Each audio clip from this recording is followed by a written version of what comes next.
If he want the Beijing up here, darked out, dark him up. Give it to him. Give it to him. But I mean, no. Don't tell him I did it, but give it. We're here. Take 2,500. What's up, y'all? It's your boy LJ the Barber, and we're here today with an episode of Chopping It Up on the Barber's Notebook. Today I'm here with LuLu the Barber, and we're going to get into what it is that she do, who she is, and why you should come to LA to check her out.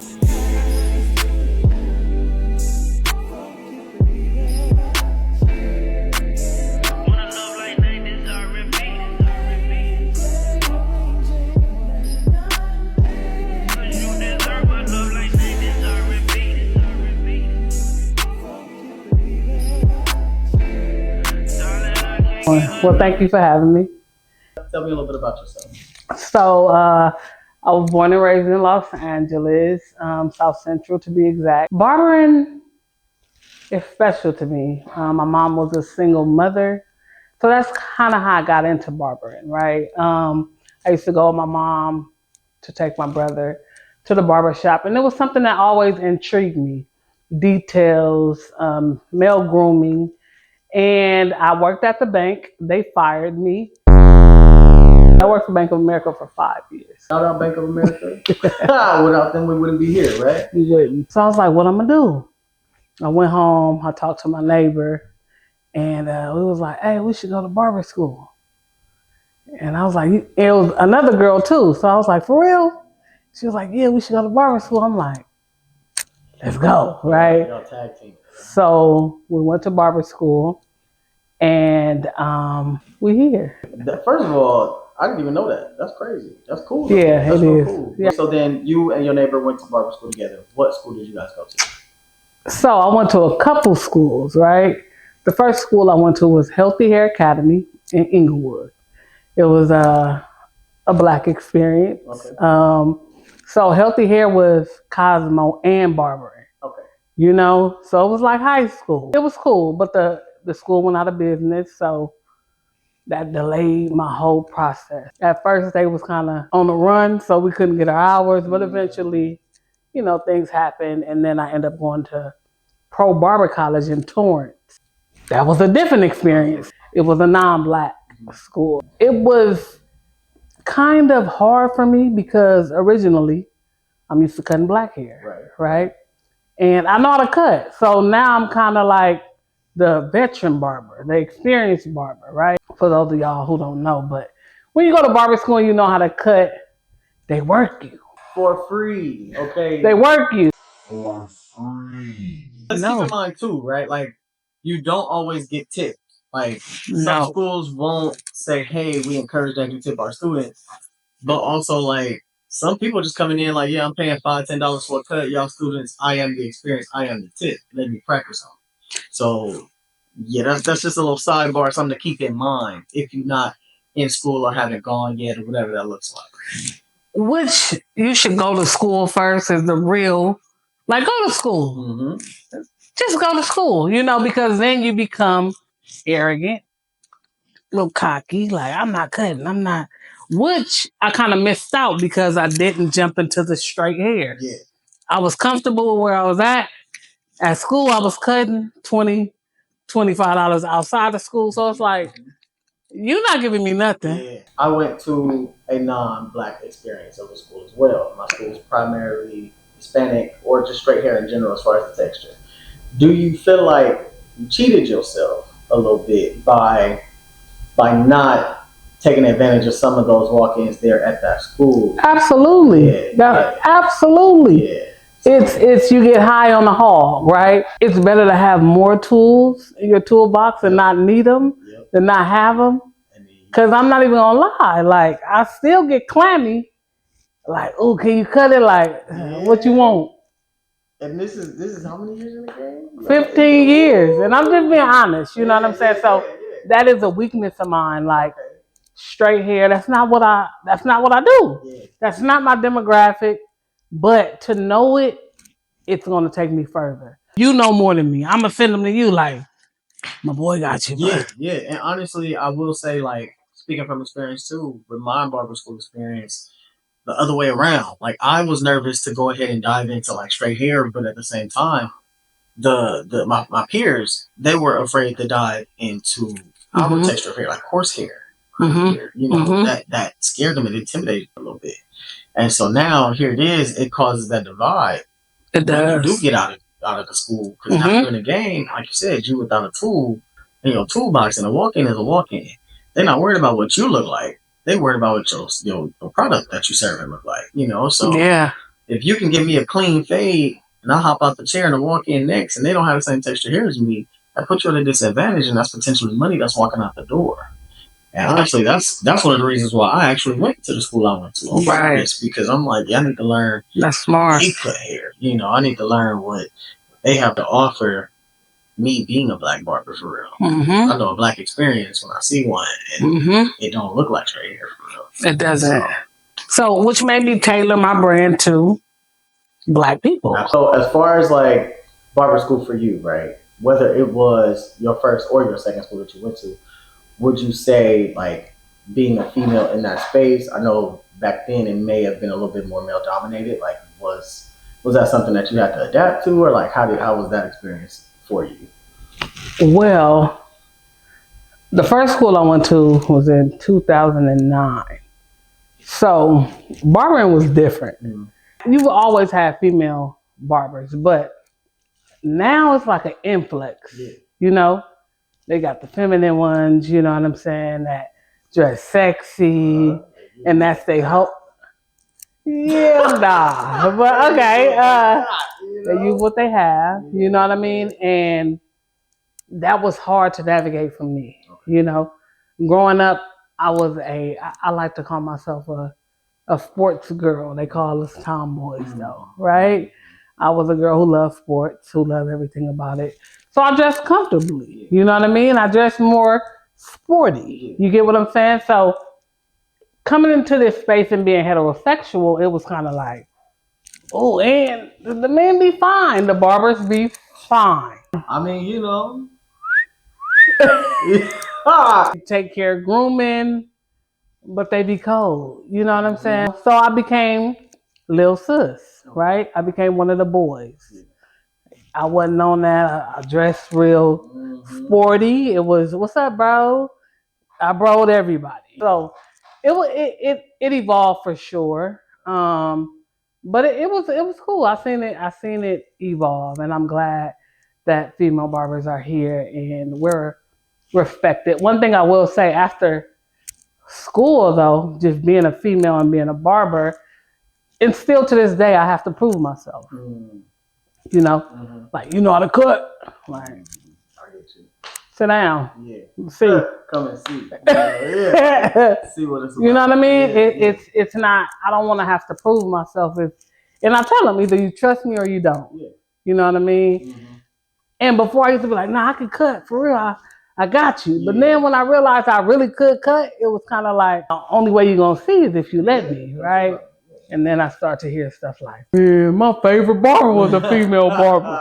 And you know what I mean? So it's like, it evolved, and it's a great space now. It is. I love what I do. What is that? What is your relationship with employment versus entrepreneurship at the same time? I'm transitioning into only doing this. I've always worked too. So these bills got to get paid. You have bills, you have a car, you have things like that. So what you gonna do? So I had to get a job. So I've had jobs. I've had 9 to 5s. I've had 5 to 9s, 9 to 5s, and cutting. On the clock. I'm around the clock. Yeah. You get slack for that as a barber. Like, you don't really cut. You part-time. Yeah, absolutely. I'm doing my time. I'm doing what's best for me. Yeah. And that's one of the biggest things I had to learn. You have to know how to navigate that. I tried to quit cutting hair and to just go back to the corporate world, but they kept calling. I moved to Dallas for like 2 months. Crazy story. I think they preyed on my downfall, honestly. I do. Okay. So I'm back in 2 months, and crazy thing about it, 2 months later, some of those people hadn't had haircuts, and I was like, the dedication is real. The loyalty is real. Though. Once you find your barber, okay. You find your barber. Like, you find your barber. People gonna cheat on your girl before you cheat on your barber. Don't cheat on us. Cheat on your girl before you cheat on your barber.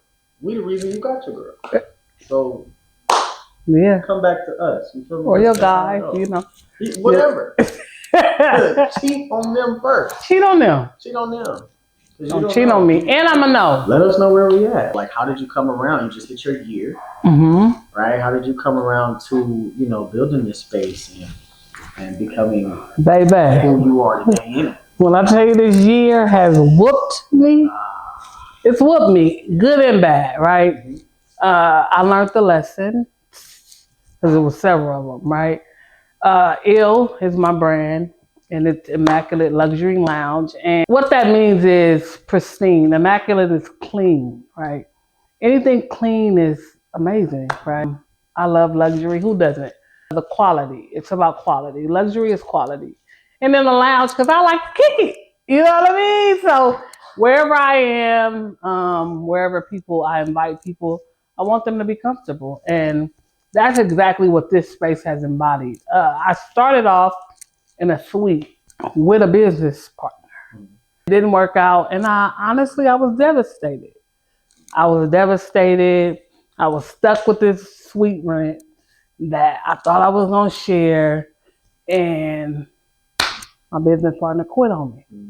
When things got tough, he got gone. Well, we've talked about this for years. Like, man, we gonna do something, Lou. We gonna make something shake. I'm like, okay, we got the opportunity. We went in on it. He didn't want to water his seed. He just wanted to put the seed in the ground and think this huge tree was gonna grow. There's a lot that goes into building a brand, and I love him to death. I still feel a type of way. I'm not even gonna lie, only because it's like, bro, you left me hanging. This my money maker. Now you have come in and you have kind of awakened the beast in me, though. I gotta get to it. And it was all perfect timing. God's doing, and looking back, everything was God's doing. Building the grit, building the brand, building who I am, allowing me to focus and have discipline and just understanding truly what business is. There ain't no every 2 weeks or every week a check coming in. I don't feel too good. I still gotta go. No benefits, no set schedule. Entrepreneurship is a 24/7 job. It is. Even in your sleep. It is. And early in my barbering career, it was 24/7. I didn't have no boundaries. I just, you want to cut? Yeah. Here I come. You need to cut? Waking up. They're like, where you going? I'm going to cut 10 o'clock at night. And it took a toll on me, right? It took a toll on my relationships, right? But in your mind, you're like, I got to get it. So you got to have boundaries, but you have to put in the work.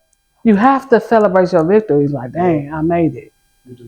I made it, and I almost didn't. But you do gotta tap. You gotta tap for help. Like, you do have to say, hey, hold on. SOS. Hold on. I'm having a hard time. Hey, I need you. Absolutely. Yeah. Because then when something terrible happens, people be like, well, why didn't they say nothing? Yeah. What is that one thing you can give advice on that you still have a hard time doing? Content. I'm like, what is it? Content. Yeah. Content, hands down. Okay. Content will bring a world to you. It's like in any industry, barbering for sure. Yeah. But anything, content, period. Content, you hear this, is what's gonna blow me out of the water, right? Because people scroll all day. Yeah, the reach is crazy. Every day. Yeah. That's why it has to be consistent, right? Because, I was just looking for a barber. Yeah. She tight. She posts every time. People will come to you because of your personality, not even because you can cut. Like, one thing that I learned in barber school, they told me was like, skill. Yeah, you need skill. Absolutely. But if you're the first one to the shop and you're the last one to leave, you're going to be all right. Yeah. If you give people service, you good. And I've always stuck with that. Like, that's how I retained a lot of clients, because I listened. Exactly. Barbers, be open to listen. Listen to your client. Listen. People be like, you listen, Lou. Yeah. You got to walk around with, this is what you want. Yeah. If your hairline is lopsided and you don't want me to push you back, I'm not. Right. Or if you want me to push you back, I am. Yeah. So if I tell you I want it that way, just do it. Both ways. Tell your barber and barber just do it. Like, if he want the Beijing up here, darked out, dark him up. Give it to him. But I mean, no. Don't tell him I did it, but give it. So, we've talked about so many different things today. We have hit so many different topics, all very important. I want to thank you, LuLu, for being able to sit down with me, taking the time out. Of course, getting me right, you know, with the cut, you feel me, immaculate, as always. If you are in the LA area, or if you're not, you want to take a trip and come and see LuLu at the Immaculate Luxury Lounge, I will put her website in the description. illbarber.com, but again, it will be in the description. Book your cut. You don't want to miss out. This is the only place you can get a cut and come out looking amazing and immaculate like myself. Okay? He lying. He cuts very well as well. Thank you. But if you want to tap in with LuLu, you feel me? Please do. Find the information below. It's going to be in this video. We're going to probably put it right here too on the screen. illbarber.com. Come and get an immaculate cut from LuLu herself. Make sure you hit that subscribe button, like, follow, tap in with me on all of my other networks. Make sure you go ahead and follow Lou on Instagram as well. Appreciate you. We out.